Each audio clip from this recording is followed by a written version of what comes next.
The Italian air tree in War Thunder has access to a Romanian premium fighter. Let's check out the IAR-81C.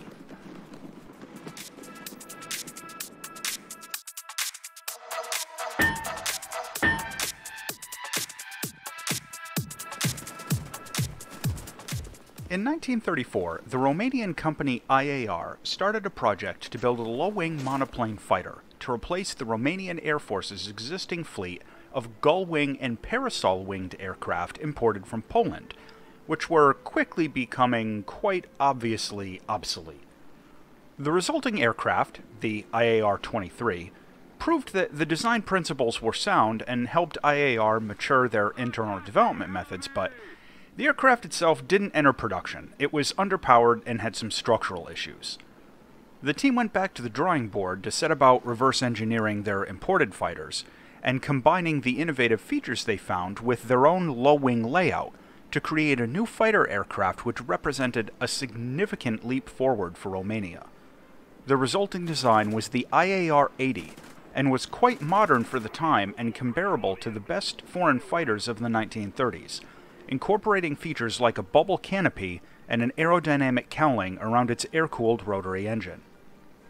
The prototype was built in 1937 and first flew in early 1939. The initial impression was very favorable, and the Romanian military leadership was highly enthusiastic about the aircraft. There were some minor issues with the final stages of development, but the Romanians were very realistic with their expectations, and eventually almost all of the problems were worked out in time for the aircraft to enter frontline service at the beginning of 1941. Since this was to be Romania's primary domestically produced aircraft, they adopted the design and adapted it into half a dozen new versions. The IAR-81C, which is what we have in War Thunder, was the last major revision of the basic design. It had upgraded guns, and although it was designed with a trapeze for dive bombing, this was removed from the initial production run aircraft without updating the design documentation. The IAR-81C in War Thunder is a premium fighter at rank 2 in the Italian air tree. For weapons, the plane gets a pair of 8mm machine guns and a pair of 20mm cannons. Now, this is a premium plane, so you get access to all of the loadouts right from the start. You can add back on the bomb rack that was removed from the early production fighters and carry a few combinations of bombs and rocket pods on 3 external hardpoints. A special note here, the centerline pylon actually uses a trapeze mechanism similar to the Stuka to make sure that the bomb clears the propeller if it's used in a dive. This delays the bomb release by about a full second, so you have to account for this when using the IAR-81C to attack ground targets. The rocket it gets is the German Werfergerante 21, which is a tube-fired unguided rocket with 10 kilograms of explosive mass. At this plane's low BR, these rockets can basically destroy any ground target you can hit. Also noteworthy, this plane gets the German ammo belts in addition to the German rockets. The anti-air ammo belt has the exceptionally potent Minengeschoss rounds for fully 2/3 of its belt, making the 20mm cannons highly effective against aircraft if you can score direct hits. However, the rounds in the belt have different ballistics trajectories from the tracers, which does make aiming slightly more difficult. Also, the cannons are mounted pretty far out on the wings, so you'll want to consider your gun convergence settings. If you need more info about that, you should check out my video on the topic. I'll put a link in the description below. The anti-ground belts are admittedly kinda weak, and even with ideal angles, you'll have a hard time taking out armored vehicles with them. But the powerful rockets and accurate bombing potential give the plane a credible role as a close air support fighter. The flight performance of the IAR-81C is, well, it's pretty average. As always, if you take an external weapons load, your overall performance suffers quite a bit, but otherwise the plane has no real serious weaknesses. Its rate of climb is comparable to early BF-109 models, as is its turn rate.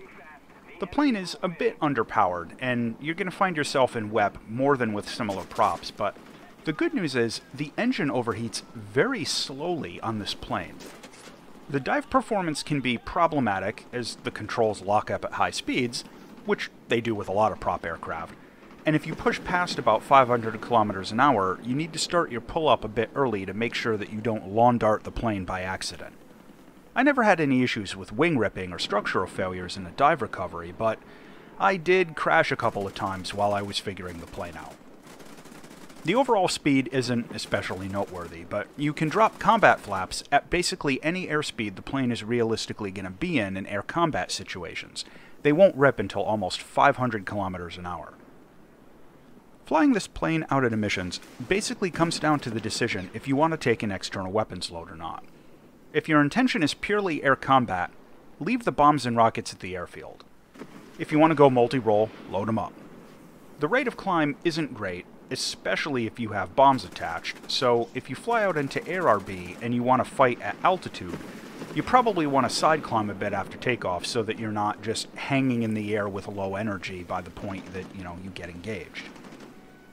If you want to use this to attack ground targets in air battles, honestly, its weapon load is pretty light, so if you're doing RB, it might not be worth the performance penalty to take the bombs and rockets, and it might be a better idea just to stick with air combat. In arcade battles, flight performance generally is a bit more forgiving, and the weapon reload can help you score a fair number of hits on ground targets with your external ordnance. Something that this plane is surprisingly good at, though, is close air support. Now, hear me out. Its best loadout only carries 1 bomb and 2 rockets, which seems like a really light weapons load. And it is.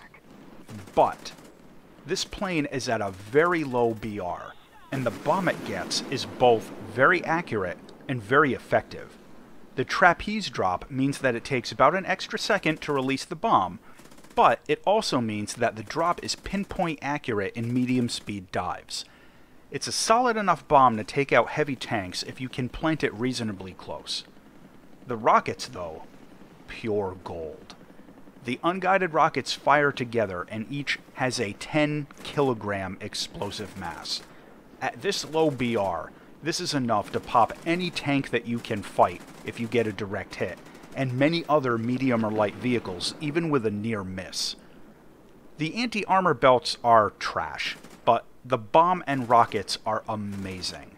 I really had a very fun time using this plane as close air support for ground RB battles, and if you have it, I strongly suggest giving it a shot in that role.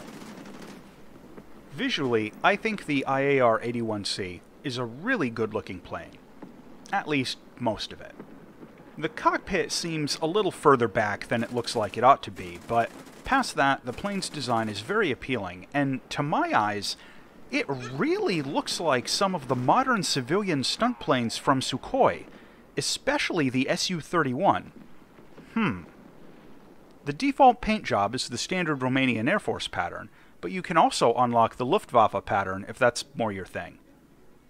Landing this plane isn't too difficult, but there are 2 caveats to know about. First, the gear deploys very slowly, so get in the habit of dropping a bit early. Second, being a tail dragger, the plane has a tendency to nose over if you brake too aggressively after touching down, so be mindful of that, and if you see your tail wheel starting to lift, ease off the brakes. The bubble canopy on this plane gives the cockpit an excellent field of vision in all directions. Flying this plane in VR, I had absolutely no trouble with situational awareness, and it was really easy to keep track of targets I was fighting. The instrumentation is simplistic though, but that's not a surprise considering the era that the plane is from. To close out on the IAR-81C, this plane has good anti-air ammo belts, and its air-to-ground weapons are incredibly effective for close air support. However, its recovery from high-speed dives isn't great, and its overall flight performance is just all-around average, without any one area or feature standing out as exceptional. The final verdict on the IAR-81C is that this plane is really fun to use as close air support, and performs well enough in air combat. If you're looking for a low-tier premium in the Italian tree, or you just want to snag a fun plane during one of the annual 50% sales or something, this is a pretty good value, and I'm honestly really glad I picked it up. As always, thanks for watching.